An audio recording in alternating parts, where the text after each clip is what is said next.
Your life will never be a straight path. I began at Fordham University as a pre-med student.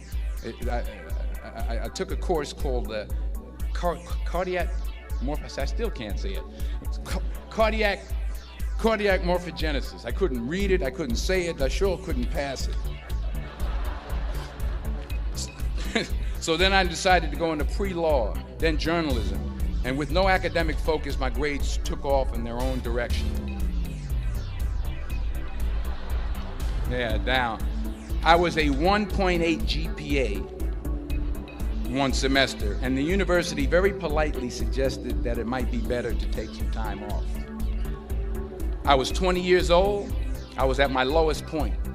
And then one day, and I remember the exact day, March 27th, 1975, I was helping my mother in her beauty shop. My mother owned a beauty shop up in Mount Vernon. And there was this older woman who was considered one of the elders in the town. And I didn't know her personally, but I was looking in the mirror, and every time I looked at the mirror, I could see her behind me, and she was staring at me. She just kept looking at me. Every time I looked at her, she kept giving me these strange looks. So she finally took the dryer off her head and she said something I'll never forget. First of all, she said, "Somebody give me a piece of paper, give me a piece of paper." She said, "Young boy, I have a prophecy, a spiritual prophecy." She said, "You are going to travel the world and speak to millions of people." Now mind you, I'm 20 years old, I'm flunked out of school.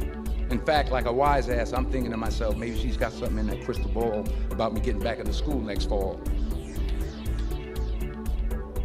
But maybe she was on to something, because later that summer, while working as a counselor at the YMCA camp in Connecticut, we put on a talent show for the campers. And after the show, another counselor came up to me and asked, "Have you ever thought about acting? You're good at that." So when I got back to Fordham that fall, I got in and I changed my major once again for the last time. And in the years that followed,